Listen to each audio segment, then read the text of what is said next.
Hi, welcome to my video. I'm Elizabeth Hippolyte. I'm a student at the University of the West Indies. I'm doing this video as part of an assignment on educational policy in the Caribbean.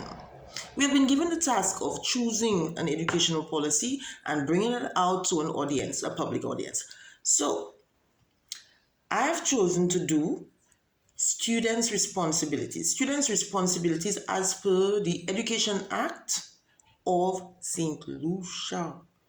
Now, the Education Act of St. Lucia first came in force in 1999. It was drafted in 1999. It came in force on the 4th of January 2000. And since then, there have been some changes. It has been amended, it has been revised, and right now it is in a state of being revised again.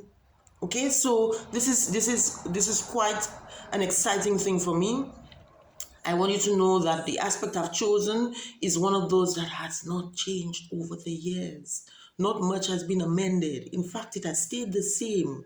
From the time it was put together in 1999, nothing has changed. Now I know understanding and gaining information benefits anybody. Do you want to miss this? Are you sure you want to miss this? Please stay on. Watch the video.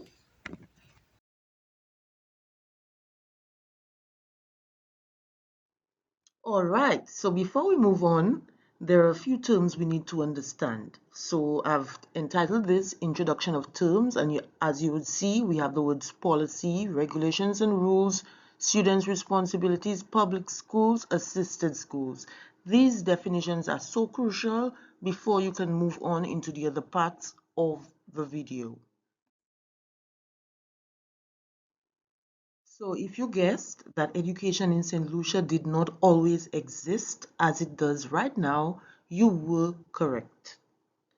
The education in St. Lucia was once a result of the reign of the British, and as you can see here, I have governed by the British, current historical perspective, and current perspective of educational policy in St. Lucia, just to give you an idea of how it has changed. Have you gained anything thus far? I hope you have because I have put everything into this. Okay, so what we're going to do now, I'm going to show you some pictures. I'm going to demonstrate to you from the context of the Enchipo Secondary School, which is where I teach. So it was quite easy to just do it from that context. I'm going to be showing you images of students. I've just chosen a few in the context of responsibilities, wearing uniform, participating in school activities, and these sorts of things. Please continue to watch the video.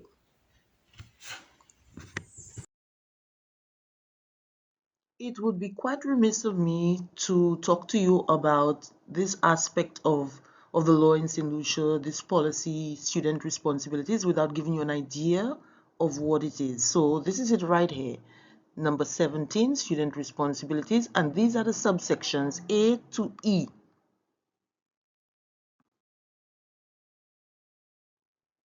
Student responsibility involves wearing uniform, involves following handbook. Right now, these two photos you're seeing are of students of the Enchipo Secondary School.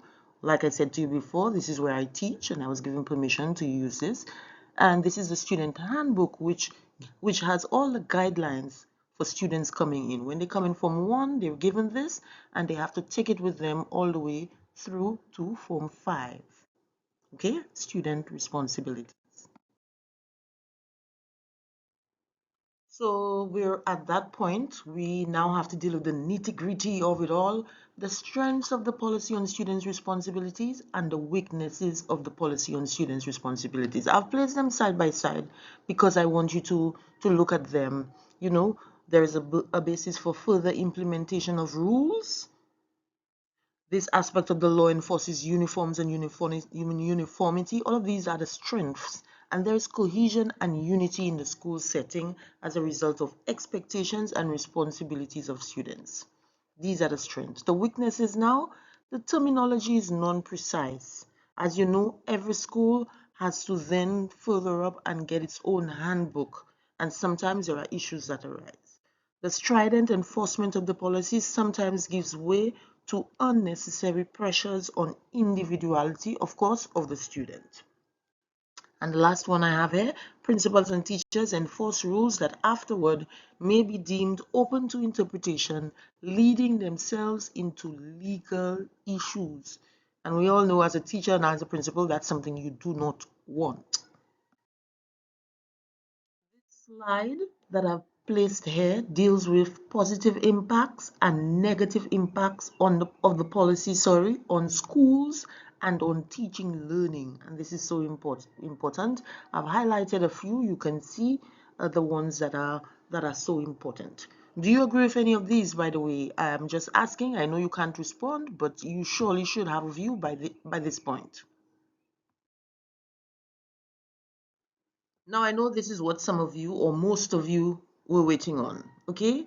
Ways in which schools can mitigate the negative impact of the policy. So I have three broad categories here: breaks, modeling, and consultations. I've explained here under each, I have two sub-points which show you what I mean by breaks, what I mean by modeling, and what I mean by consultations.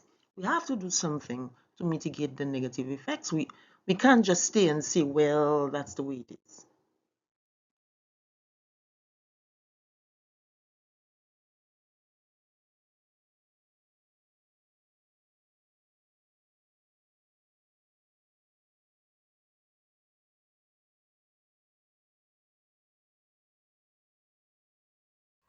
Well, we've come to an end of this video. I can actually hear you saying, I want more, can't we do some more? Unfortunately, for this moment, we're going to stop. I have dealt with the aspect of student responsibility as part of the laws of St. Lucia, and I have incorporated some photos and images of students at the Enchibo Secondary School, the Enchibo Secondary School handbook. I have explained and given information on the strengths and weaknesses of that policy on students' responsibilities. I have explained to a certain extent what can be done to help mitigate some of the problems. I hope you enjoyed this video. If you liked it, you can share it. Okay, there's nothing wrong with that. I appreciate you spending this time with me. Thank you. Bye-bye.